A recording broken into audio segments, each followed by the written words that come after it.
Hi friends, welcome to my channel ஆகா சமையல் recipes. இன்னைக்கு நம்ம ஆகா சமையல் ரெசிபீஸ்ல ரொம்பவே டேஸ்டியான கருவேப்பிலை குழம்பு ரெசிபி தான் பார்க்க போறோம். வாங்க ஃப்ரெண்ட்ஸ் வீடியோக்குள்ள போகலாம். ஒரு கடாயில 1 டேபிள் ஸ்பூன் ஆயில் சேர்த்துக்கோங்க.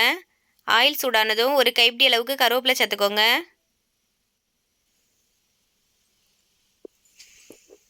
கூடவே 5 பல் பூண்டு சேர்த்துக்கோங்க. இப்போ இதை ஒரு 2 நிமிஷம் வதக்கி எடுத்துக்கோங்க.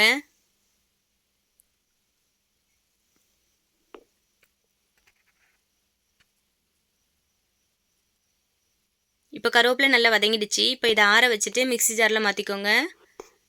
கொஞ்சமாக தண்ணி சேர்த்து மையாட்டம் அரைச்சி எடுத்துகிட்டு வந்துடுங்க. ஒரு கடாயில் 3 டேபிள் ஸ்பூன் நல்லெண்ணெய் சேர்த்துக்கோங்க. நல்லெண்ணெய் சூடானதும் 1/2 டீஸ்பூன் கடுகு, 1/2 டீஸ்பூன் ஜீரகம், 1/2 டீஸ்பூன் வெந்தயம் சேர்த்து பொரிய விட்டுக்கோங்க. பொரிஞ்சதுக்கப்புறமா ஒரு கைப்பிடி அளவுக்கு சின்ன வெங்காயமும் 5 பல் பூண்டும் சேர்த்துக்கோங்க. இது கூடவே ஒரு கொத்து கருவேப்பிலை சேர்த்துக்கோங்க. இப்போ வெங்காயம் நல்லா வதங்குற அளவுக்கு இதை வதக்கிக்கோங்க.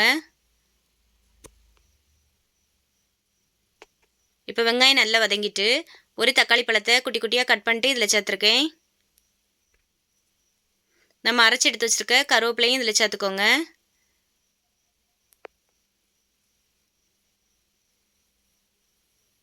இப்போ இந்த எண்ணெயில் கருவேப்பிலையை ஒரு நிமிஷம் நல்லா வதக்கிக்கோங்க.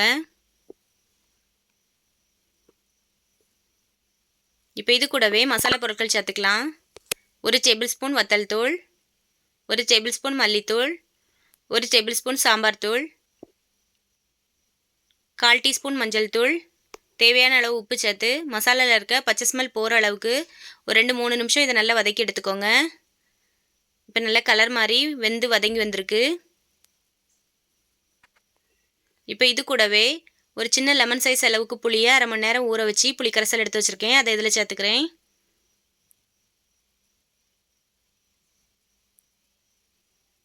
தண்ணி உங்கள் தேவைக்கு வச்சுக்கோங்க. நான் மிக்ஸி ஜாரை அலசிட்டு கொஞ்சமாக தண்ணி சேர்த்துருக்கேன். இப்போ இது நல்லா கொதிச்சு வந்திருக்கு. இப்போ எண்ணெய் பிரிஞ்சு வர அளவுக்கு இதை வேக வச்சு எடுத்துக்கணும்.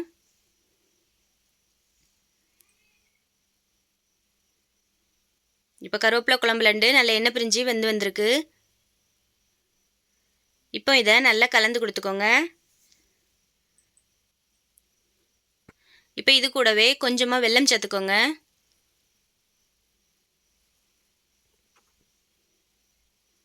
இப்போ வெல்லம் நல்லா கரைஞ்சி வர அளவுக்கு நல்லா கலந்து கொடுத்துக்கோங்க.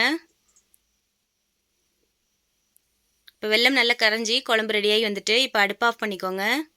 நம்மளோட டேஸ்டியான கருவேப்பிலை குழம்பு ரெடி ஆயிடுச்சு. நீங்களும் இந்த மாதிரி ஒரு வாட்டி ட்ரை பண்ணி பாருங்கள். உங்களுக்கு இந்த வீடியோ பிடிச்சிருந்தனா நம்மளோட சேனலை சப்ஸ்கிரைப் பண்ணிக்கோங்க. லைக் பண்ணுங்கள், ஷேர் பண்ணுங்கள், கமெண்ட் பண்ணுங்கள். தேங்க்ஸ் ஃபார் வாட்சிங்.